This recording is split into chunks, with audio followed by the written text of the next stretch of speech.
winning the X Factor unless someone in their family's dying. Do you know what I mean? This is the bullshit about the music industry. The question, though, really is, how did people respond? How did you manage to respond? I got slapped in the face a couple of times by friends. Just to be amazing is absurd. It doesn't matter. The music industry is not about that. It's about money. Monster. I created the monster and became that monster. Nothing. I'm sitting there going, fuck, I want to kill this motherfucker right here. You know? I had to go in and argue and discuss things with Sony that killed my love for music. And you get... what's interesting, I suppose almost ironic, the first kind of serious A&R meeting you had was actually with this Scottish guy. Yeah. Dougie Bruce, he was working at Sony at the time. And we saw the name when he when he emailed us. He saw the name and it was like, oh, fuck. Please, how could anyone be called Dougie Bruce, you know? And yeah, we turned up, sat in front of him. We were doing the accents 24/7, but you know it's really fucking hard to then speak to someone Scottish in the accent because all you want to do is go God, you know that's all you want to do, you know, like you know, and you want to, you know. But so it was really hard because he was going and then all of a sudden Bill was like good, and I was like, oh fuck, you know, and I'm like, I noticed it and I'm like, oh fuck, shit, you just said I can, you know, well, you know, so it was a really awkward moment, and that was we kind of thought that he was onto us, he wasn't, but we in our heads we just thought, fuck, we're screwed, and he never contacted us, you know, after that. Took the CD and he was like, don't call us, we'll call you, kind of thing.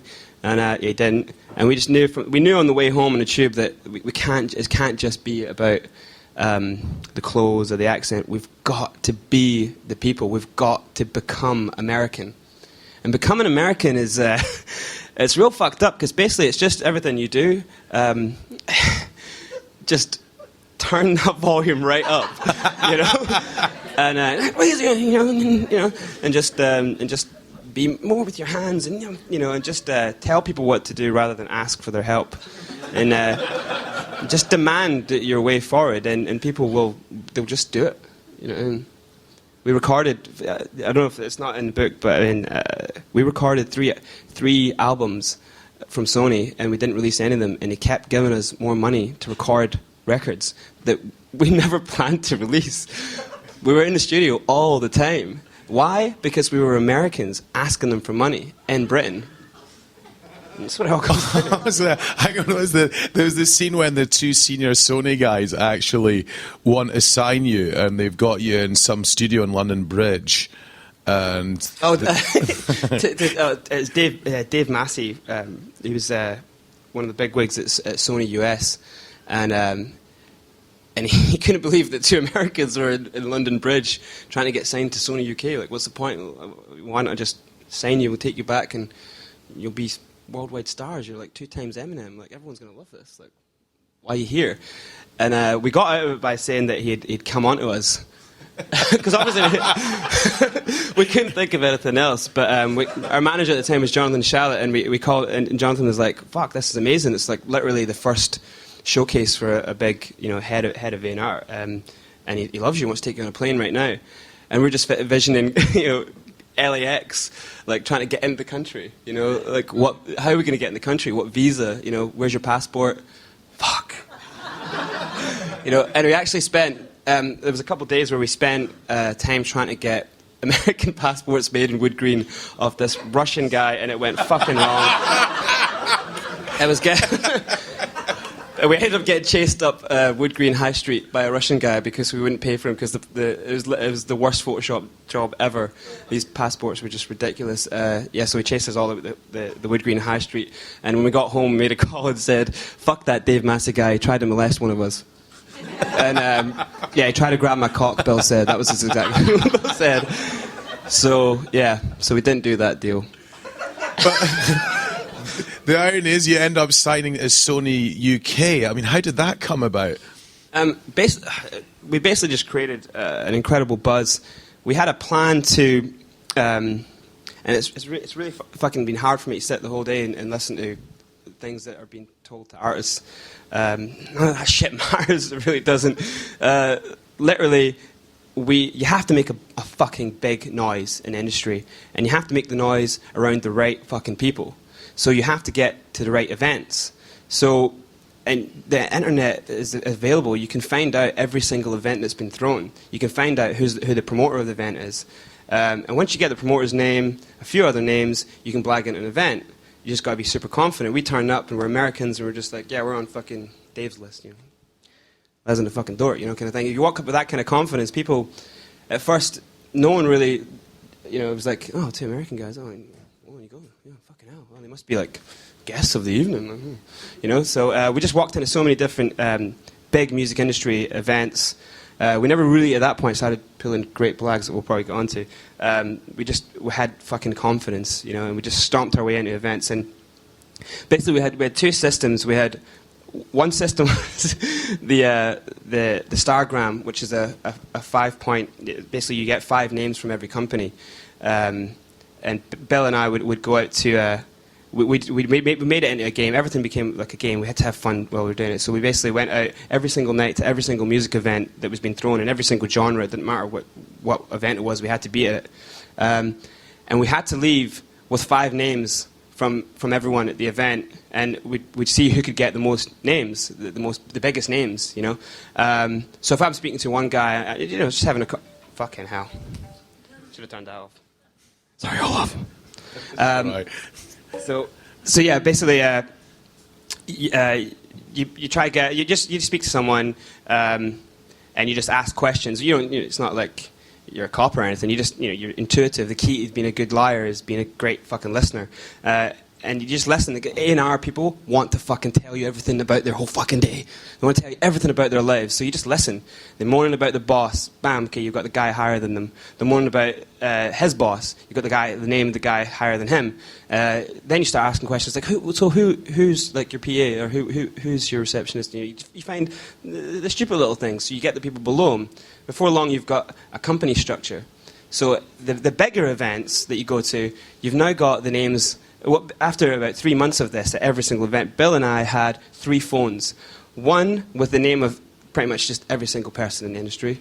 The names of them. The second phone was false, information about them. And the third phone was actually real shit. We never really used the third phone.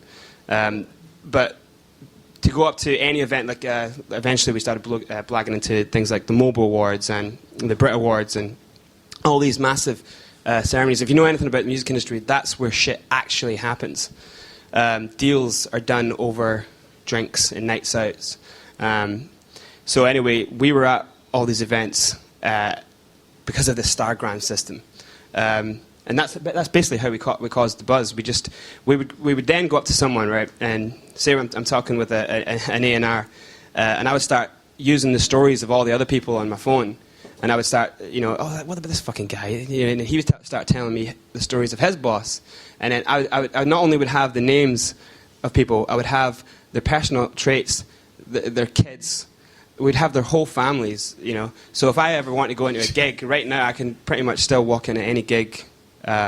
Anywhere if I know the promoter, because I know his kids.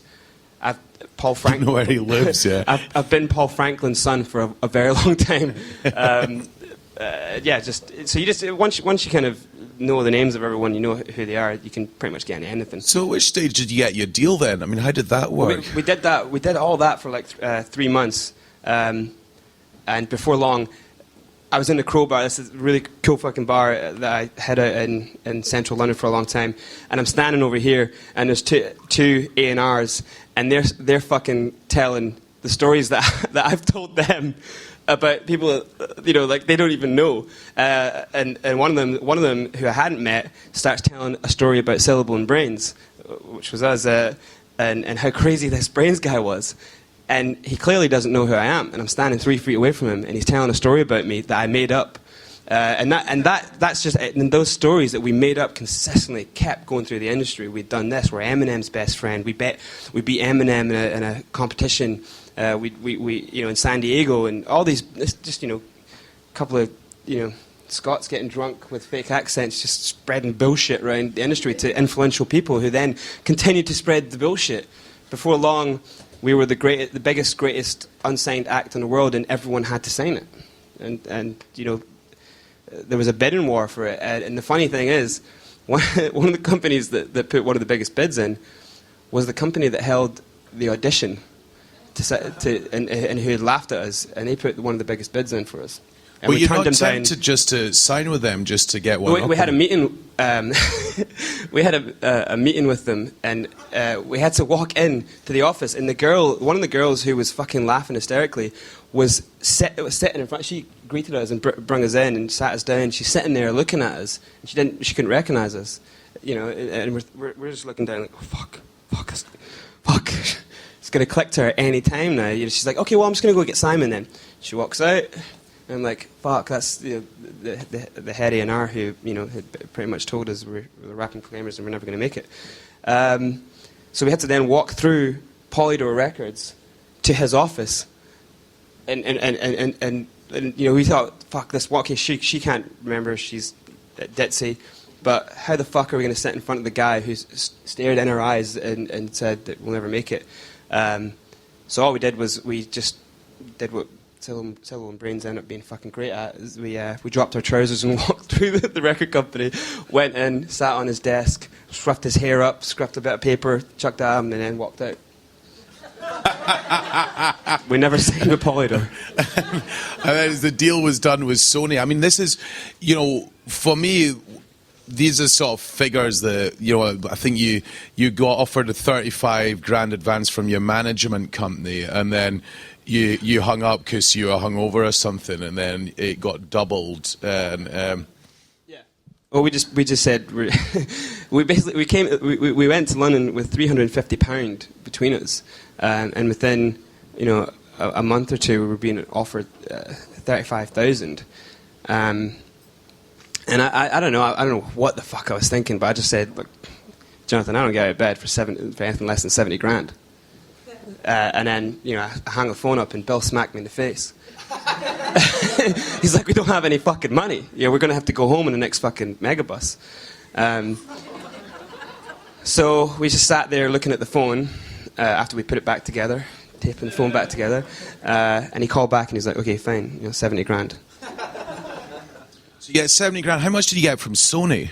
Sony up front was 50,000, and then on the next commitment, their next commitment was. And your manager's paying your expenses and your rent in London. Everything being paid for, and before, you know, when you're with someone like Jonathan Shalit, he just can get you anything. And the endorsements started rolling in, clothing endorsements, and when I mean endorsements, I don't mean like, you know, most bands right now can't, you know, they get an endorsement where they pay just a percentage of buying an amp. I mean, these were companies offering us thousands to wear a T-shirt. You know, we're not. This is preposterous. We're not a released act. No one knows us, and they're offering us thousands on the promise of the fact that we're the next M&Ms. Like that for me is something that I'm going to always giggle at. And then it just kind of seemed to become one huge party of just kind of getting into all sorts of events, blagging into all kinds of different places. I mean, I think my personal favourite was where you're already falling out of favour with the record company, and you've not been invited along to the Brits, and you turn up and. Billy Boyd decides that he's gonna take care of this blag. I mean, can you give us sort of an insight into what happens next? 'Cause, I mean, there's a lot of the Madonna story's great and all the rest of it. This is I think my favourite in the whole book. Well, when Bill came to me with the idea of how we were going to get into this one, normally it was me who had the crazy ideas, but I just like laughed. I was like, "We're going to be gay hairdressers." Like, what? and just seeing Bill get dressed up, he really went all out. He's loving it as well. He'd done his hair all crazy. He like pulled like these fucking extremely tight jeans on. He looked like Gok Wan, like a white Gok Wan. And he just started talking. And I mean, it was fucking beautiful. He walked up and he was just. I'm not. Was he still doing an American accent? Yeah, no, he was a proper gay American. And Jamelia's hairdresser.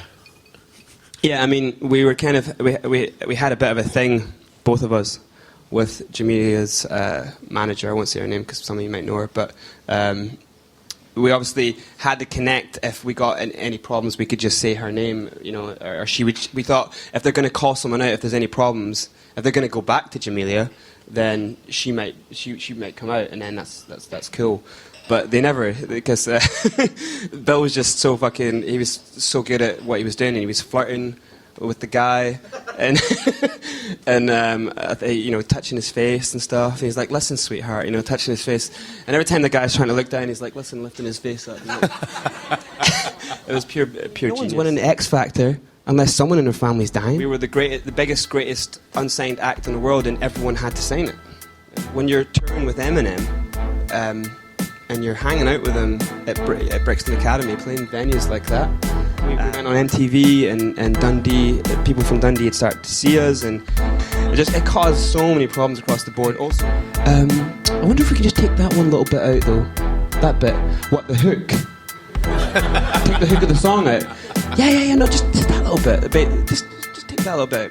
So before at that point, I just wanted to fuck them over. I wanted to take down the industry at that point.